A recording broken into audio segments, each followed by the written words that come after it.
Buenas noches, este es el diácono Santiago Rosado de la Iglesia de San Sebastián en San Agustín, Florida.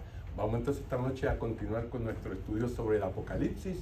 Vamos a continuar con el capítulo 8, pero antes de comenzar vamos a hacer nuestra oración para antes de leer la Sagrada Escritura. En nombre del Padre, y del Hijo y del Espíritu Santo. Amén.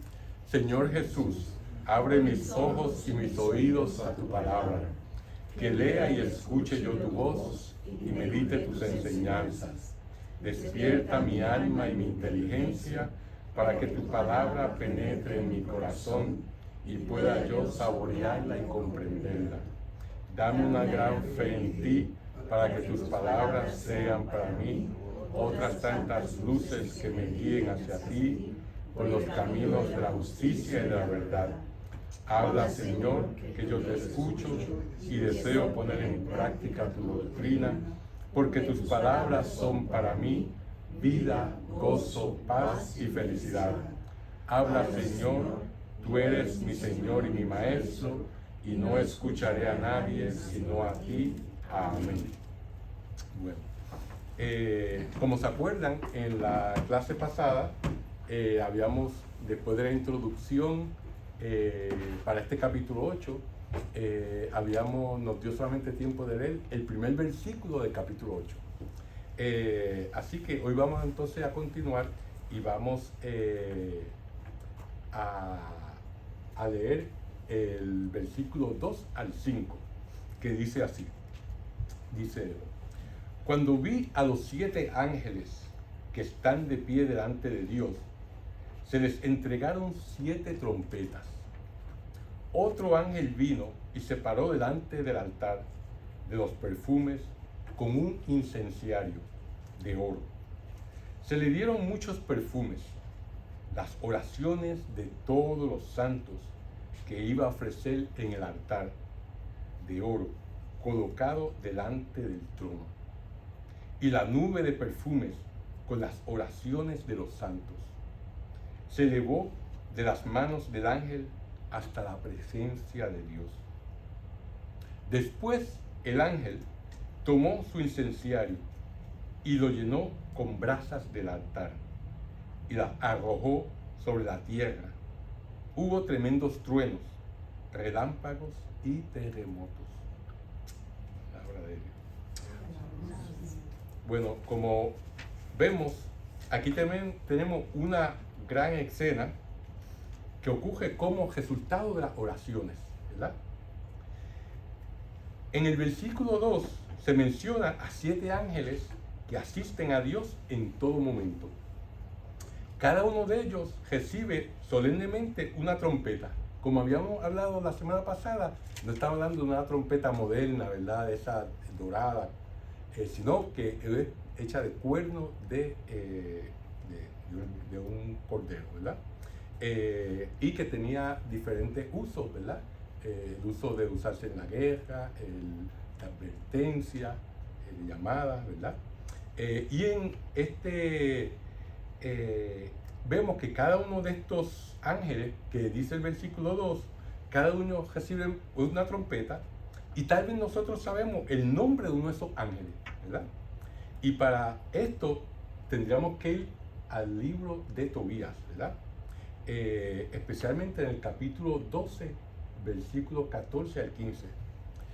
Como ustedes recordarán, este libro de Tobías es un libro pequeño del Antiguo Testamento que no se encuentra en la Biblia de nuestros hermanos protestantes, ¿verdad?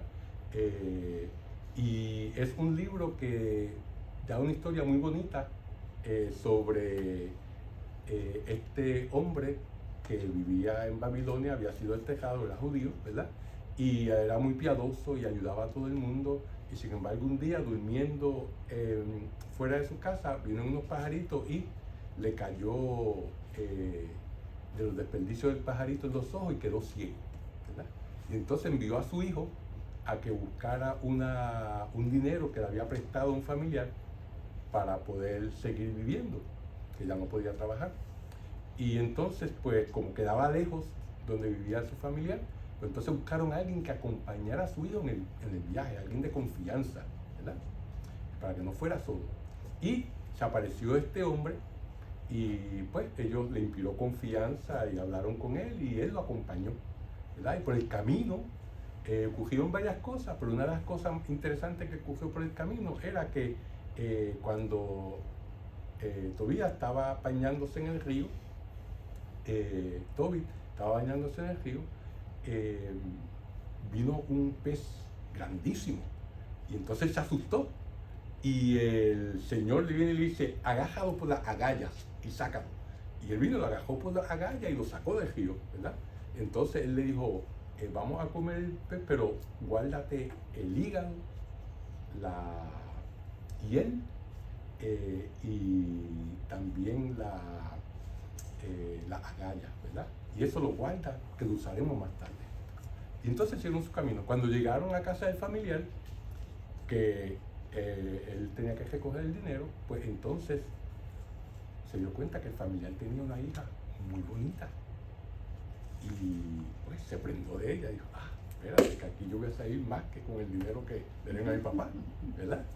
Pero ¿qué pasa? Que esta muchacha había sido casada 7 veces. Y cada vez que ella se casaba, cuando llegaba al cuarto matrimonial con el esposo moría. Y nunca había podido consumar su matrimonio, ¿verdad? Y había muerto 7 diferentes hombres, ¿verdad? Y pues, obviamente pues tenía ella una maldición. Nadie se iba a casar con ella. Ella ya se había hecho a la mente que nunca me voy a casar. Y entonces, ¿qué pasa? Que Toby viene y lo piensa y dice, wow, espérate que esto es bonita, pero hay un problemita, ¿verdad? Y entonces pues ya había hecho amistad con el que lo estaba acompañando y le pide consejo y él dice, no te apures, mira, tú cuando te casas, tú vas a venir y cuando se llegue el momento, tú vas a coger y el hígado y las agallas las vas a quemar sobre el brasero. Y eso arregla todo. Bueno, pues todo dijo, bueno, pues me voy a casar y pues se casaron. Y el papá, pues la noche de luna, ¿verdad?, que habían casado, que se fueron para el cuarto, el papá se fue para afuera y excavó una fosa porque decía, este va a acabar muerto, como todos los demás, ¿verdad? ¿Y qué pasó? Que cuando, antes de él consumar su matrimonio, ¿verdad?, con la esposa, él dijo, antes de nosotros estar juntos, vamos a rezar. Y hizo una oración muy bonita que se utiliza muchas veces en los matrimonios. Cuando la persona se va a casar, es una de las opciones que tienen para la primera lectura en la ceremonia matrimonial. Y una oración muy bonita, donde básicamente él dice que él no se casa por ella por lujuria, por el deseo, sino para él con ella van a agradar a Dios y van a hacer, pues, seguir los mandamientos de Dios, entre ellos pues crecer y multiplicados, ¿verdad? Y entonces pues acaban la oración, él pone el hígado y la agalla en un brasero con carbones y cuando sale ese humo viene y espanta al demonio que mataba a los esposos de ella. Y el demonio se va, ¿verdad? Y entonces pues él consuma el matrimonio y por la mañana pues papá viene para el cuarto a buscar al muerto porque él está muerto, ¿verdad? Y cuando se encontró que estaba vivo, y entonces por ahí pues él volvió con su esposa, con el dinero que le habían dado, que le habían pagado. Y cuando llega a su casa, el acompañante, el amigo, que ya era amigo de él, le dijo, ahora tú vas a usar la hiel y se le va a echar en los ojos a tu papá.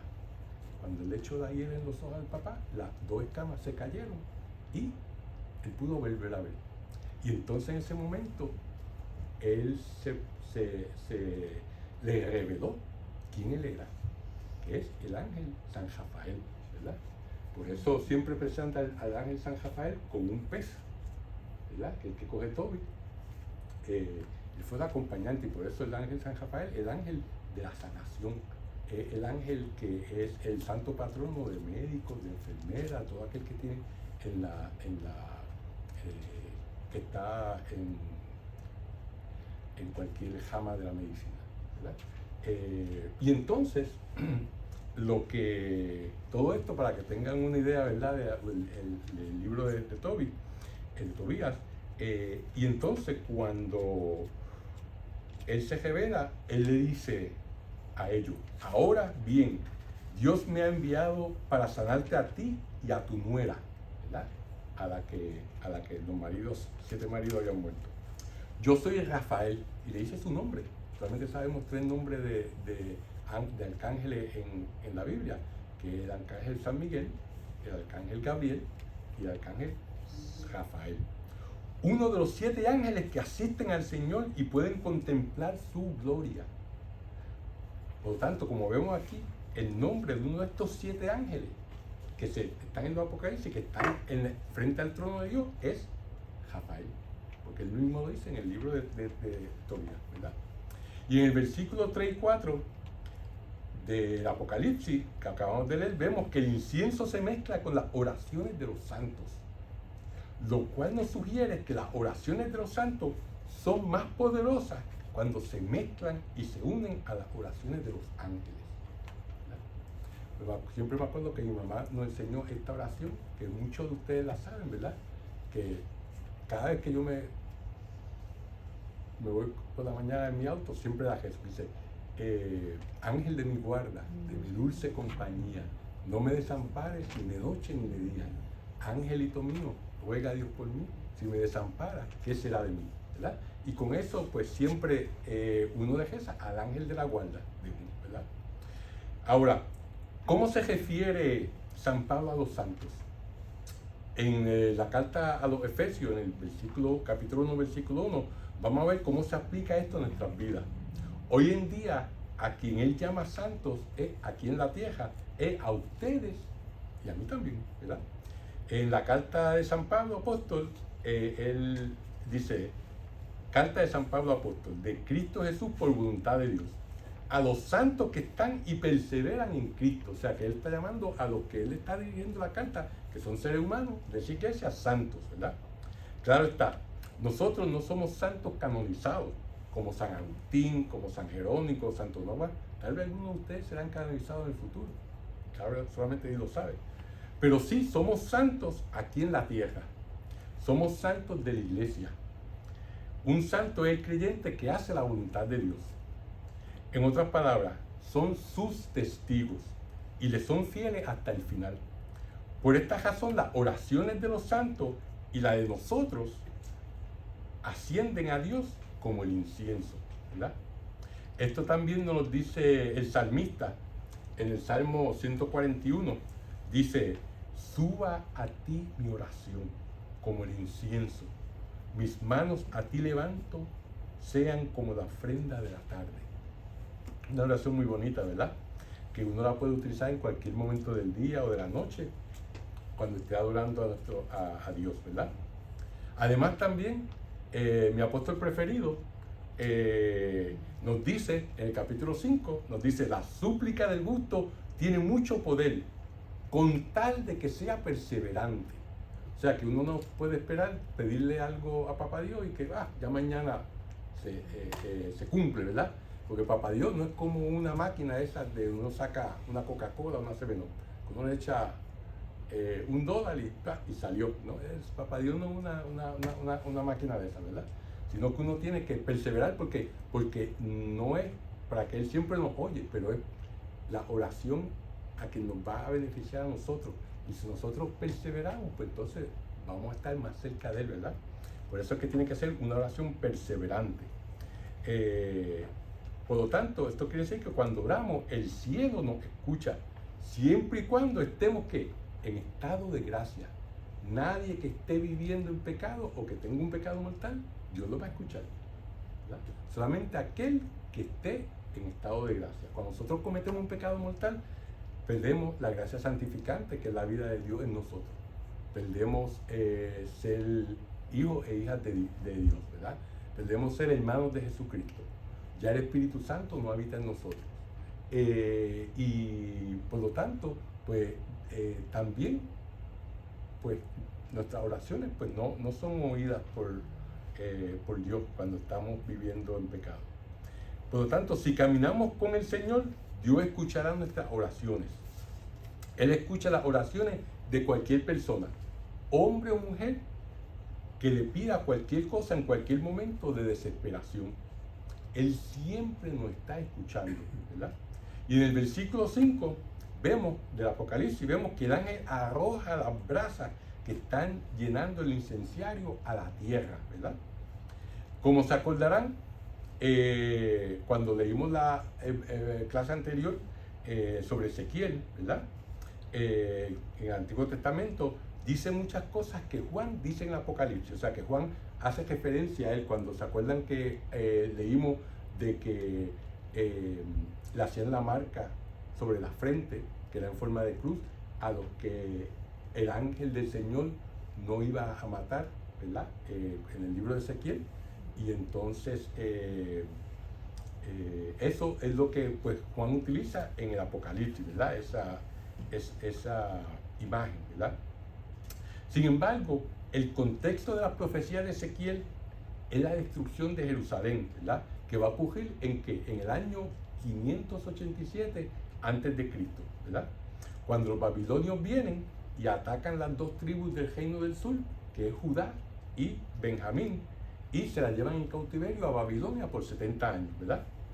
Y Ezequiel profetizó la destrucción no solamente de Jerusalén, sino también la del templo.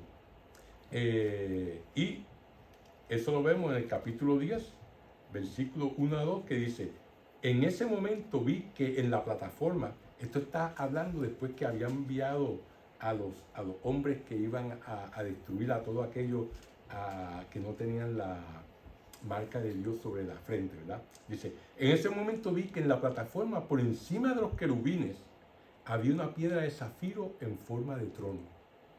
Desde allí dijo él al hombre vestido de lino. ¿Se acuerdan que era el hombre que llevaba una contaje de quién estaba en el libro de la vida y quién no, ¿verdad? Pasa por debajo de las ruedas y toma entre tus manos carbones que dispersarás por la ciudad. El hombre fue allá y yo lo observaba. O sea, esos carbones que habla Ezequiel son los mismos carbones que el ángel está echando sobre la tierra, ¿verdad? Que van a causar la destrucción en ese momento.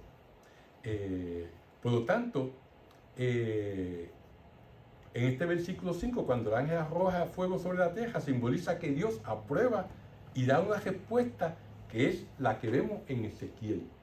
¿Ven la unión de uno y el otro, verdad? Por lo tanto, el culto de los santos apresurará la última manifestación del reino.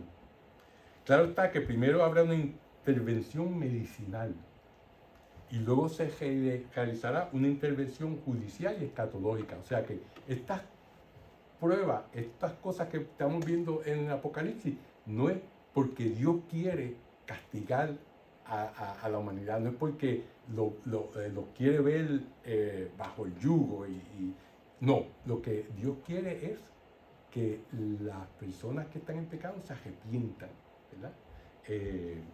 Y por eso es una intervención medicinal de salvación, todas estas plagas que vamos a ver en un momento, y luego entonces, cuando se le da la oportunidad a las personas que se arrepientan, si se arrepienten, pues están salvos, pero si no se arrepienten, entonces va a haber una intervención judicial, o sea, va a haber un juicio, ¿verdad?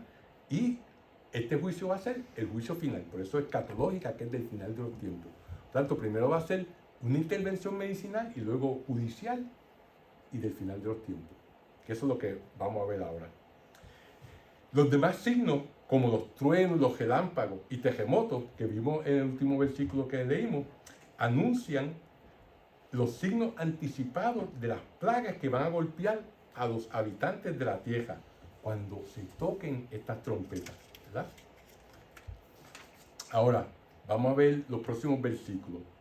El versículo 6 al 9, que dice así: los 7 ángeles de las 7 trompetas se prepararon para tocar. Tocó el primero,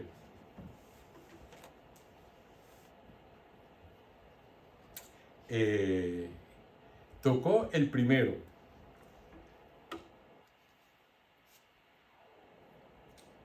Y se produjo granizo y fuego mezclado con sangre, que fueron lanzados sobre la tierra. Se quemó la tercera parte de la tierra. La tercera parte de los árboles ardió, y toda la hierba verde se abrazó. Tocó el segundo ángel su trompeta, y algo así como un inmenso cerro fue echado al mar. La tercera parte del mar se convirtió en sangre. La tercera parte de los seres que viven en el mar pereció, y un tercio de los navíos naufragó. Palabra de Dios. Bueno, como vemos, desde los tiempos de Ireneo, San Ireneo, uno de los padres de la iglesia, se ha comparado los capítulos 8 y 9 del Apocalipsis con el Éxodo, los capítulos 7 y 12 del Éxodo, ¿verdad?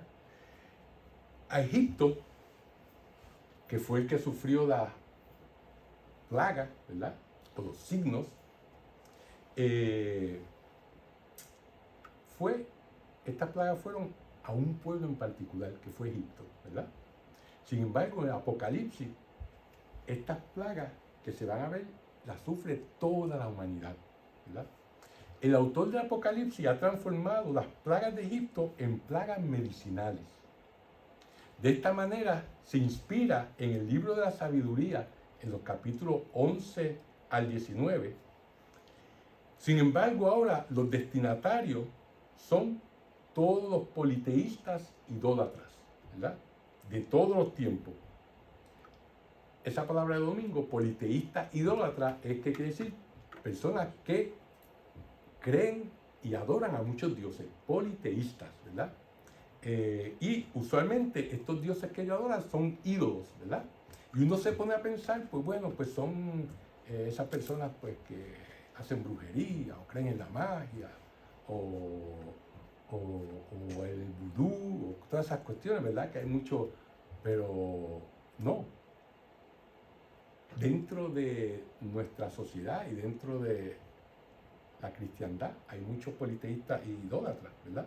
Todo aquel que le rinde culto al ídolo del dinero, al ídolo de los placeres, al ídolo de la gloria y del poder, es un idólatra, ¿verdad? Y solamente Dios sabe lo que está en el corazón de cada uno de nosotros, ¿verdad? Por lo tanto, nosotros tenemos que estar pendientes de no poner en el lugar de Dios a ningún otro Dios, un Dios con letra minúscula, ¿verdad? Que son estos ídolos, como dice Santo Tomás de Aquino, son estos 4 ídolos de los cuales se van a salir los otros ídolos que podemos estar adorando, ¿verdad? Dentro de los placeres, pues están los ídolos del alcohol, está el ídolo de las drogas, está el ídolo de los placeres sexuales fuera del contexto del matrimonio, ¿verdad? Y así por el estilo. O sea que todo eso es una ramificación, ¿verdad?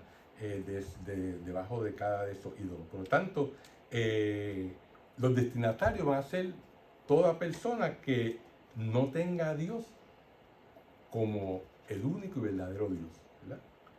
Ahora, vamos a ver 2 pasajes. Vamos a ver este pasaje que es del libro de la sabiduría, capítulo 11, versículo 23, que dice: tú te compadeces de todos, porque todo lo puedes, y apartas los ojos de los pecados de los hombres para que ellos se conviertan. O sea que esas plagas medicinales, el libro de la sabiduría nos está diciendo cuál es la actitud de Dios hacia nosotros, ¿verdad?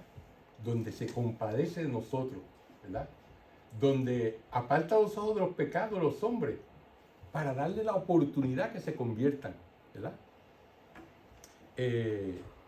Y otro pasaje que dice: si a los enemigos de tus hijos, que eran reos de muerte, los castigaste con tanta consideración y miramiento, dándoles el tiempo y el lugar para apartarse de su maldad, ¿verdad? O sea que muchas veces uno ve personas que viven en un estado de pecado y todo le va bien, ¿verdad? Y otra persona que sigue los mandamientos, que trata de hacer la voluntad de Dios, pues las cosas no le van tan bien, ¿verdad? Y eso es algo que no significa que una persona esté bien y la otra persona esté mal, ¿verdad? Porque Dios muchas veces deja que el pecado que tenga la persona sea el propio castigo que tienen. Y si lo quieren ver un poquito más detallado, pueden ir a la carta de los Romanos, en el capítulo 1, de los Romanos, que es los versículos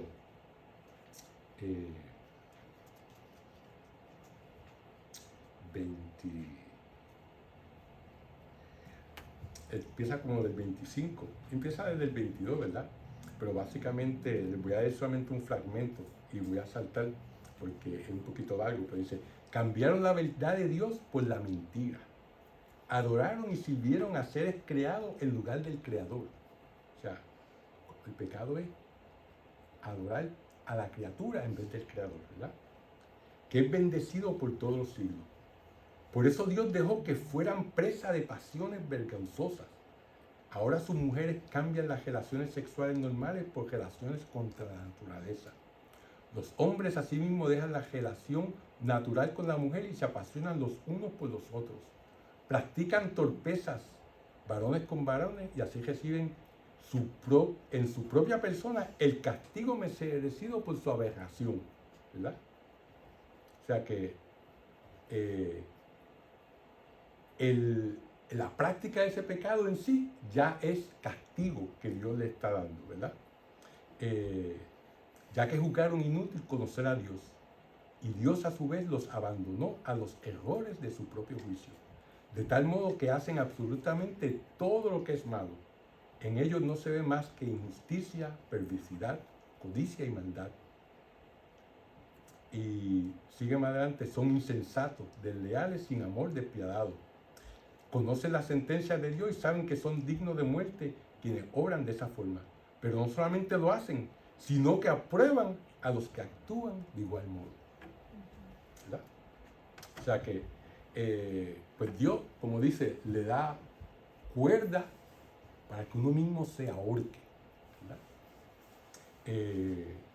Ahora, para entender esto, tenemos que ver más tarde lo que dice en la quinta trompeta, ¿verdad? Estamos saltando un poco para poder entender estos pasajes. Tenemos que ir hacia el frente para después volver hacia atrás, ¿verdad?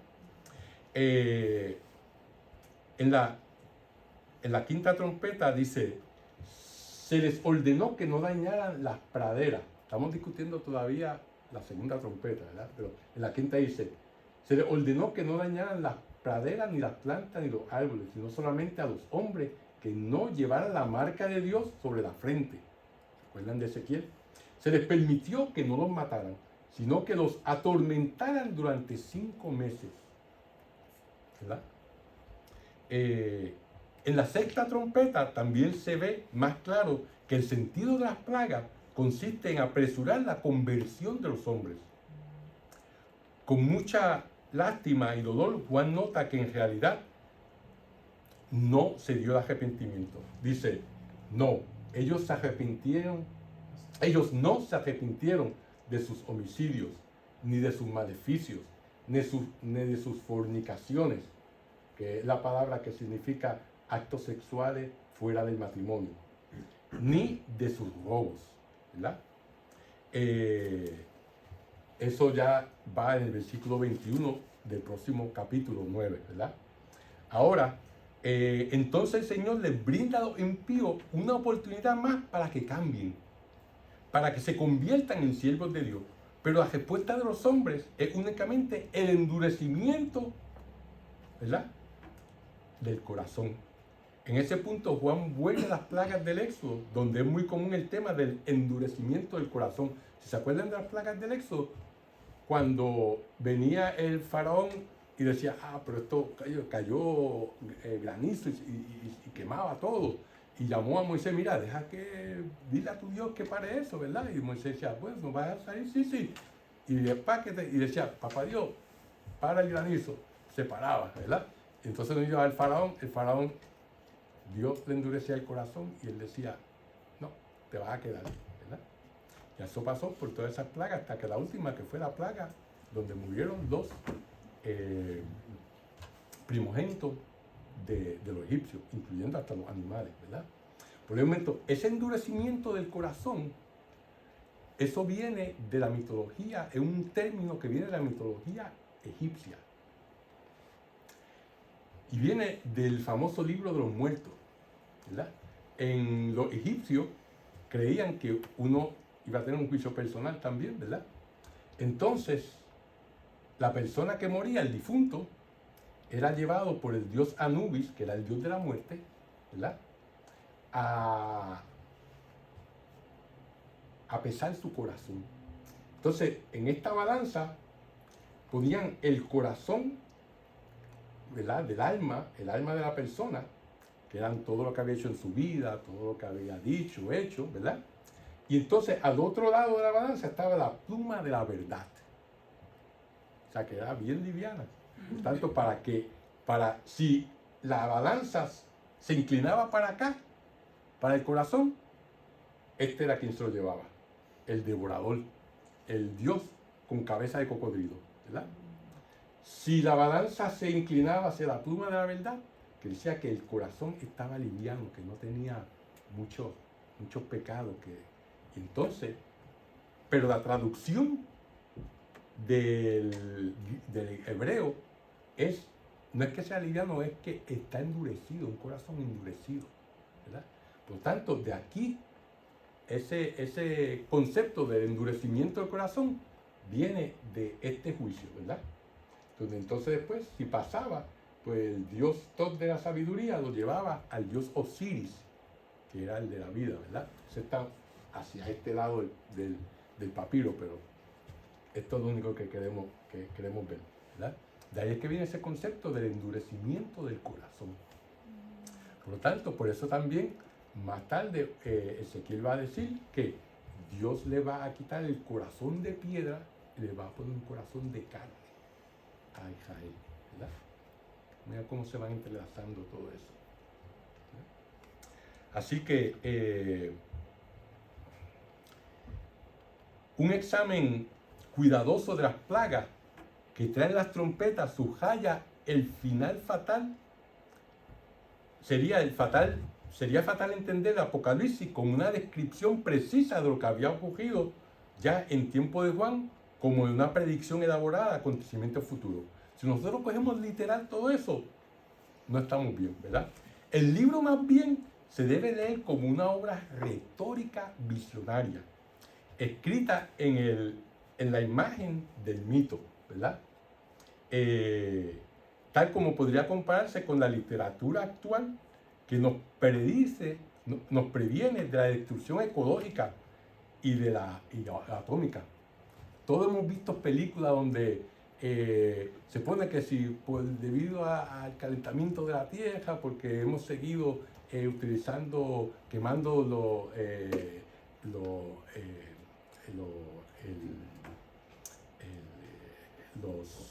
los fósiles, ¿verdad? Que la gasolina y todo eso, pues va a haber una catástrofe y va a ser una era glacial y eso. Bueno, uno ve la película, pues uno sabe que pues eso no es verdad o tal vez no va a ocurrir, pero la película que uno está tratando de decirle, mira, empiecen a vivir de una manera más consciente de que no estén sobreutilizando las fuentes naturales de energía.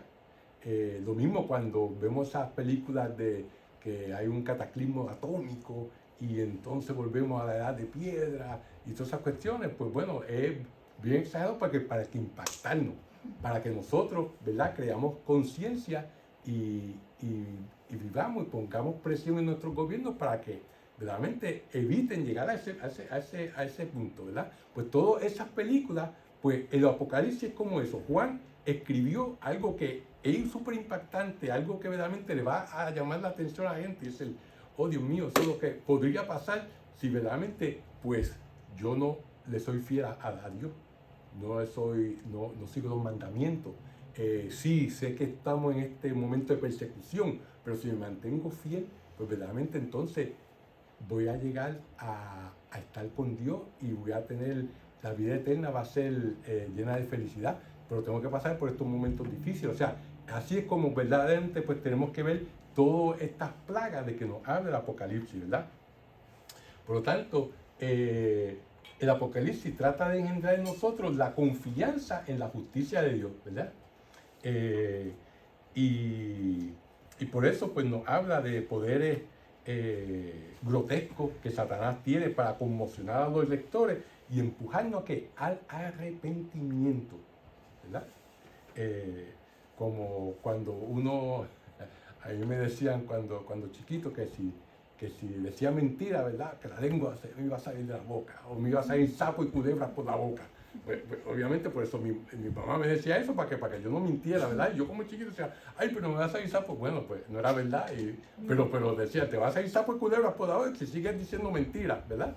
Pues es algo que uno le dice para que el niño aprenda a no mentir, ¿verdad?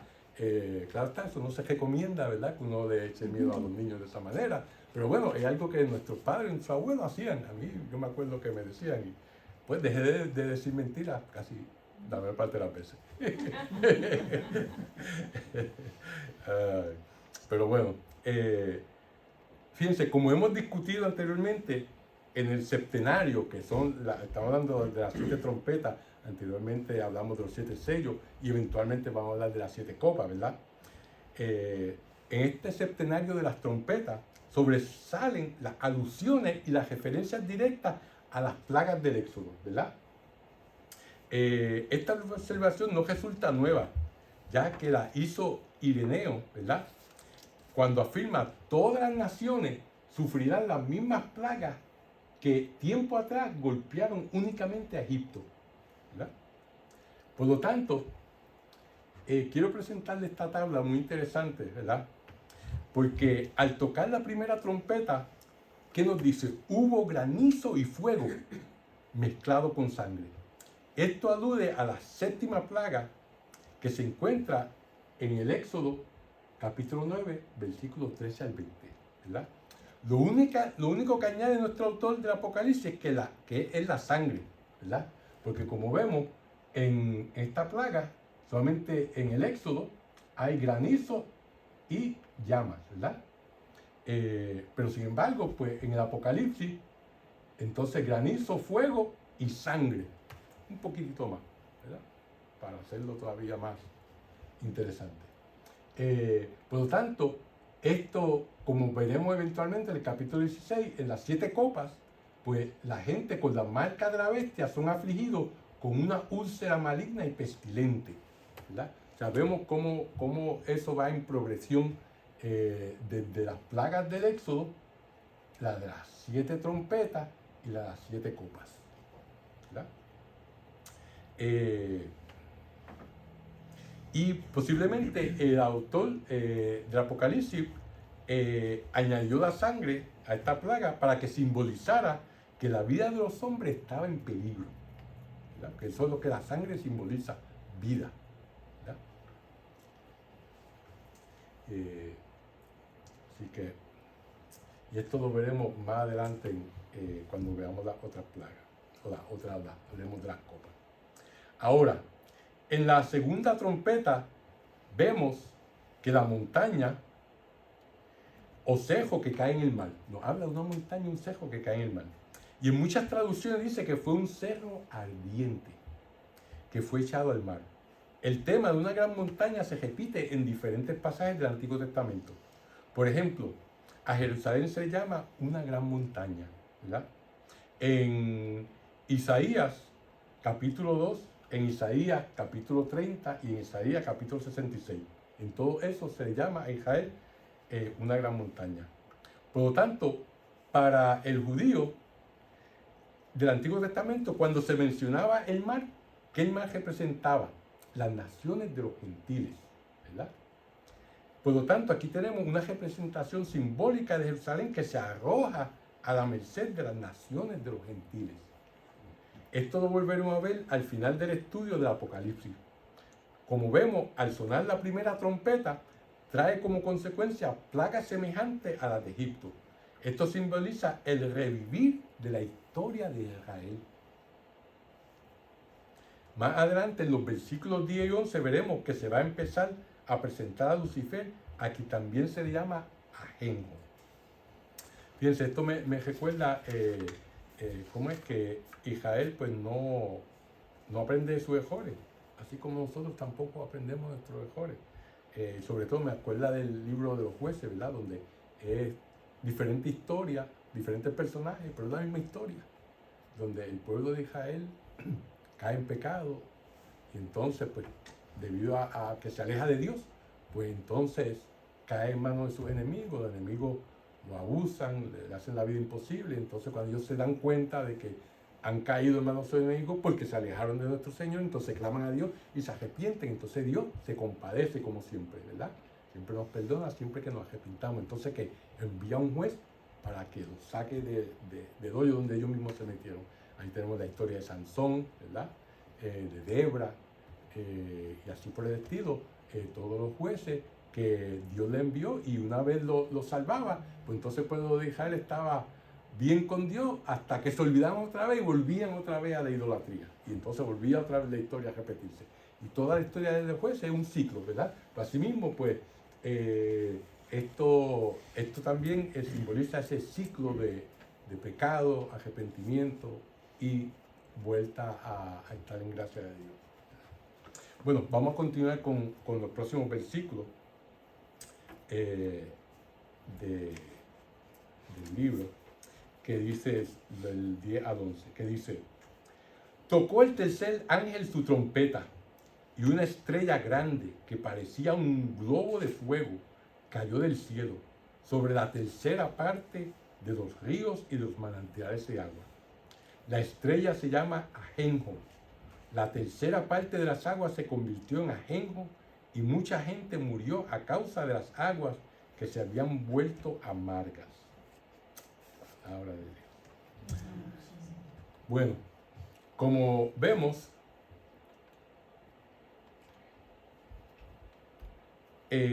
aquí se nos da una visión de la caída de Lucifer, ¿verdad?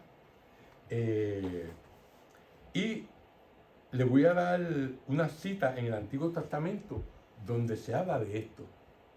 Más adelante, en los capítulos 12 y 13 del Apocalipsis, veremos todavía un poco más en detalle este tema. Hoy vamos a enfatizar lo que el Catecismo nos dice al respecto. En las próximas clases vamos a enfatizar lo que la Biblia dice al respecto, ¿verdad? Sin embargo, hoy les voy a dar las citas para que las vayan estudiando. Fíjense, antes de su caída, la caída a Lucifer o Satanás, lo llamaban la estrella brillante, ¿verdad? Era el ángel más bello de todos los ángeles. En Isaías capítulo 14, versículo 12 al 15, se nos habla de la caída de Lucifer desde los cielos. Él tomó con él una tercera parte de los ángeles. Cuando se lee el catecismo de la Iglesia Católica, se puede leer la razón de la caída de Lucifer, que fue la envidia, ¿verdad? Hay una diferencia entre la envidia y los celos, ¿verdad? Y básicamente la diferencia es que la envidia siempre es un pecado. Es uno de los 7 pecados capitales, ¿verdad? Si uno envidia a alguien, siempre va a caer en pecado. ¿Por qué? Porque la envidia es cuando uno quiere algo que otra persona tiene, y si uno no lo puede tener, está dispuesto a destruir eso que la persona tiene. En contraste, los celos, pues pueden ser buenos, pueden ser malos. Pueden ser malos si esos celos se convierten en envidia, ¿verdad? Pero los celos pueden ser buenos, por ejemplo, si en un salón escolar, ¿verdad? Hay esta muchacha que siempre saca A, y este muchacho, pues, que está entre la B y la C, ¿verdad? Y entonces, pues, él dice: caray, yo quisiera ser como fulana, que se saca A. Esos celos lo motivan a él a que estudie, se esfuerce y empiece a sacar. Pues esos celos se convirtieron en algo positivo, ¿verdad? Pero si no se convierte en algo positivo, pues entonces cae en la envidia, ¿verdad? Si él acontece, yo voy a hacer que ella no saque buena nota, le voy a robar la asignación o lo que sea para que la maestra le da una más, ¿verdad? Entonces ahí, y no se convierte en envidia porque está dispuesto a destruir el esfuerzo que esa muchacha ha tenido, ¿verdad? Esa es la gran diferencia entre los celos y la envidia. Pero básicamente esto explica que Satanás o Lucifer quería lo que Dios tenía, ¿verdad? Y por lo tanto estaba dispuesto a destruir lo que Dios tenía. Pero eso, los padres de la iglesia han estudiado eso y muchos dicen que cuando Dios le mostró a los ángeles los planes que él tenía para la humanidad y que ellos vieron que Jesucristo se iba a convertir en un ser humano, eso el diablo dijo: yo no puedo servir a esas cucarachas de ser humano, yo soy mucho mejor que ellos, yo nunca serviré, ¿verdad? Y entonces pues ahí fue que tentó a Adán y Eva e hizo que la humanidad cayera en el pecado, y de esa manera pues trató de destruir la creación de Dios, ¿verdad? Y así por el estilo, sigue así, y eso explica por qué las quejas de violencia, cómo Dios mandó a Saúl que matara a todos los amalequitas, porque los amalequitas eran el instrumento de Satanás para destruir al pueblo de Dios. Tanto pues, tenía que ser una guerra total. Pero eso es tema para otra clase.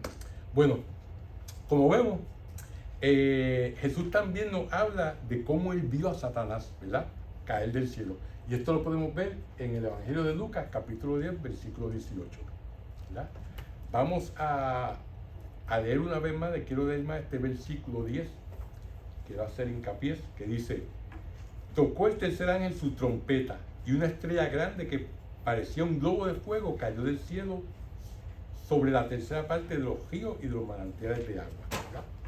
Fíjense que Jeremías nos dice en el Antiguo Testamento, en el capítulo 9, versículo 14, lo que él le iba a dar a los idólatras, ¿verdad? Dice: yo daré de comer ajenjo a ese pueblo, dice Dios, ¿verdad? Y les voy a dar de beber agua envenenada. El profeta Amós también habla de lo mismo. Él acusa a Israel de convertir la justicia en veneno y el fruto de los justos en ajenjo. O sea, el ajenjo era una planta agria, ¿verdad? Amarga y también venenosa, que se encontraba en Palestina. Y estas plantas tienen un fuerte olor aromático y un gusto amargo. El jugo no diluido es perjudicial. Los escritores bíblicos siguieron las costumbres orientales de simbolizar el ridículo, las calamidades y la angustia con plantas de esta naturaleza, ¿verdad? De ahí es que viene que les voy a dar ajenjo. Y de ahí vamos a ver un poquito más adelante cómo se aplica este nombre, ¿verdad? Como vimos, pues se ven, esto se puede ver en Jeremías, en el libro de Lamentaciones, en el Deuteronomio, en Amós y en Jeremías, ¿verdad?, entre muchos otros pasajes. Cuando se refiere al ajenjo como algo negativo, malo. En el versículo 12 continúa diciendo: tocó el cuarto ángel su trompeta y quedó afectada la tercera parte de la parte del sol, de la luna y de las estrellas. Perdieron un tercio de su claridad.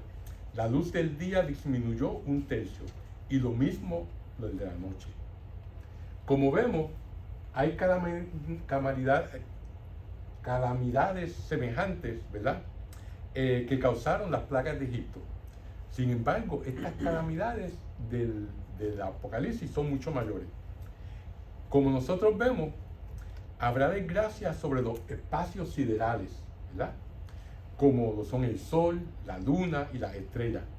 Al decir que pierden un tercio de su claridad y la luz del día disminuye un tercio, lo mismo que la de la noche, lo que nos quiere decir es que el resultado es un cambio en la vida humana, una alteración en su desarrollo cotidiano. En definitiva, la vida humana se encamina hacia una terrible crisis, ¿verdad? Y luego nos sigue diciendo en el versículo 13, nos dice: y mi visión continuó, oí a un águila que volaba por lo más alto del cielo y que decía con voz potente: ay, ay, ay de los habitantes de la tierra, cuando resuene el sonido de las trompetas de los 3 últimos ángeles que van a tocar. Fíjense que el águila es un símbolo teriomórfico, ¿verdad? ¿Y esto qué significa? Esto significa, esta palabra terimórfico significa que tiene la forma de una bestia y generalmente se usa esta forma de la bestia en una deidad, en un dios. O sea que esta águila es un símbolo de un dios, de una deidad, ¿verdad? Aquí el águila expresa fuerza y energía.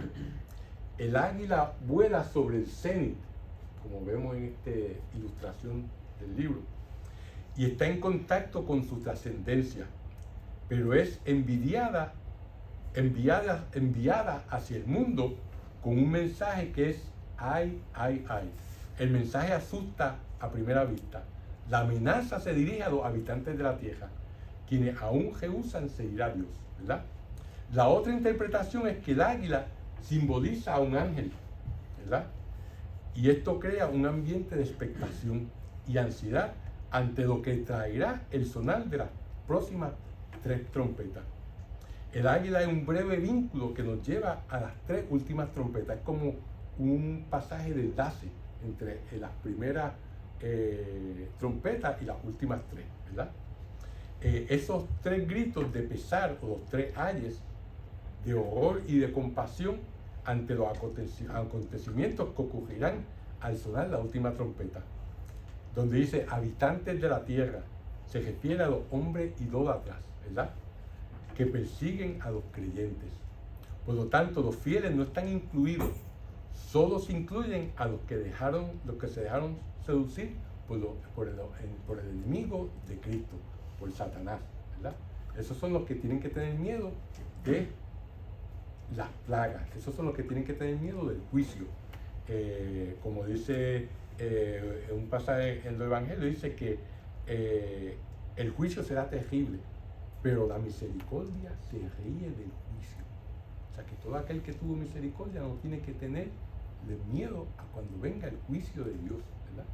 Solamente aquellos que vivieron en una vida de egoísmo y sin misericordia hacia los demás. Y con esto ya hemos terminado la clase de esta noche. Vamos entonces a hacer la oración final. En nombre del Padre, del Hijo y del Espíritu Santo. Amén. Dios te salve María, llena eres de gracia, el Señor es contigo, bendita tú eres entre todas las mujeres, y bendito es el fruto de tu vientre Jesús. Santa María, Madre de Dios, ruega por nosotros pecadores, ahora y en la hora de nuestra muerte. Amén. Gloria al Padre, al Hijo y al Espíritu Santo. Amén. Principio y siempre por los siglos de los siglos. Amén. Que el Señor los bendiga y los guarde para la vida eterna. En nombre del Padre, del Hijo y del Espíritu Santo. Amén.